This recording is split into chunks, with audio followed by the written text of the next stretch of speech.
سعودی عرب اور متحدہ عرب امارات جیسے اہم مسلم ممالک کی پاکستان سے ناراضی کی بنیادی وجہ وزیر اعظم عمران خان ہیں، جو سعودی عرب کو نواز شریف اور متحدہ عرب امارات کو آصف علی زرداری کا سرپرست سمجھتے ہیں۔ لہٰذا وہ دل میں ان دونوں ممالک سے متعلق ایک پرخاش رکھتے تھے، جس کا نتیجہ یہ ہے کہ پاکستان آج اپنے اہم ترین مسلم اتحادیوں سے فارغ ہو چکا ہے۔ ان خیالات کا اظہار سینئر صحافی اور اینکر پرسن سلیم صافی نے اپنے تازہ تجزیے میں کیا ہے۔ سعودی عرب اور UAE کی پاکستان سے ناراضی کے حوالے سے وہ کہتے ہیں کہ سفارتکاری صرف اور صرف قومی مفادات کے تحفظ کا نام ہے۔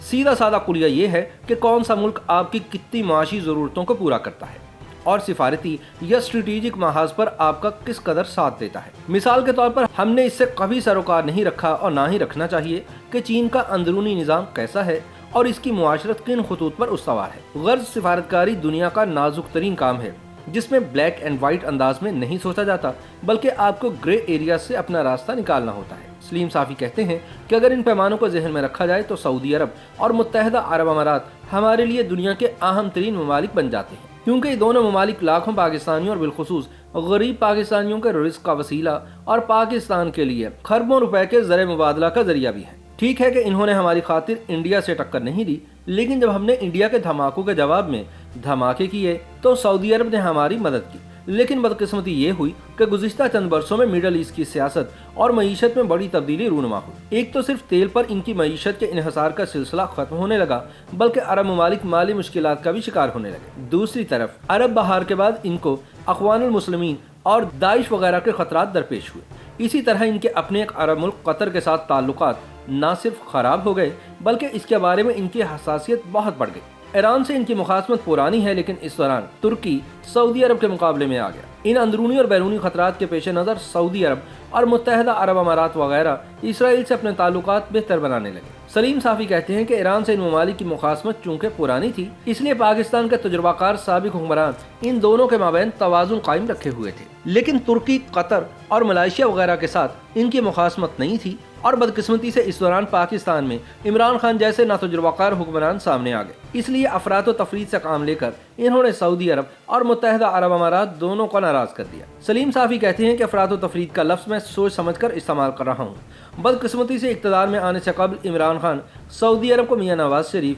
اور متحدہ عرب امارات کو آصف علی زرداری کا سرپرست سمجھتے تھے۔ چنانچہ وہ دل میں ان دونوں ممالک سے متعلق ایک پرخاش رکھتے تھے، اور یمن جنگ کے موقع پر انہوں نے جنرل رحیل شریف کے ساتھ مل کر نواز شریف کے لیے ایسے حالات پیدا کیے کہ وہ سعودیوں کی توقعات پر پورا نہ اتر سکے، جس کی وجہ سے سعودی عرب اور متحدہ عرب امارات نواز شریف سے شدید ناراض ہو گئے۔ راحیل شریف نے اس وقت عربوں کو یہ تاثر دیا کہ وہ تو ان کی مدد کرنا چاہ رہے تھے، لیکن وزیر اعظم نواز شریف نے ایسا کرنے نہیں دیا۔ تاہم دوسری جانب عمران خان کا معاملہ جوں کا توں رہا۔ سلیم صافی کے مطابق اقتدار میں آنے کے بعد جنرل قمر جاوید باجوہ نے سعودی عرب اور UAE کے حکمرانوں سے عمران خان کی دوستی تو کرا دی، لیکن ظاہر ہے کہ سفارتی نزاکتوں اور عربوں کی حساسیت کو چند روز میں انہیں سمجھانا ممکن نہیں تھا۔ عمران خان یہ نہیں سمجھ سکے کہ ان دنوں سعودی عرب اور UAE قطر اور ترکی کے بارے میں ایران سے زیادہ حساس ہو چکے ہیں۔ چنانچہ خان صاحب نے اقوام متحدہ جاتے ہوئے پہلے طیب اردوان کے ساتھ جانے کا پروگرام بنایا تھا۔ اس پر سعودیوں نے ناراضی ظاہر کر دی تو طیب اردوان کو چھوڑ کر انہوں نے سعودی عرب کا راستہ اختیار کیا۔ وہاں سے وہ محمد بن سلمان کے جہاز میں امریکہ گئے، لیکن ادھر پہنچ کر ترکی، ملائیشیا اور ایران کے ساتھ نیا اتحاد بنانے کا فیصلہ کیا، اور ایران اور امریکہ کے درمیان ثالثی کرانے کی بڑک بھی مار دی۔ چنانچہ سعودی عرب شدید ناراض ہوا اور ان سے ولی عہد کا جہاز بھی واپس منگوا لیا گیا۔